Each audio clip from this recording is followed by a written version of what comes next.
Hello guys, welcome back to the channel. In this today's video, I'm going to show you how to add a new contact on Telegram application. Alright guys, first of all, let's just open our Telegram application on our phone. And then we can tap on the three lines button on the top left corner of our screen. Then tap on contacts.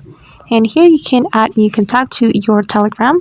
Tap on this contact button and start adding the contact name. For the first name, I'm going to add this name. Then for the last name is optional. We can skip the step. Then we can add the phone number right here. But before it, we can select the code, the country code. And I'm just going to select Indonesia. Then I'm just going to add random phone number. Okay, and after we're done, we can click on create contact right here. Okay, and just wait for a moment. And you can click on invite if the contact you want to add is not on Telegram.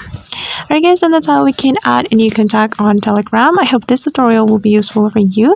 Thank you so much for watching and see you on the next video.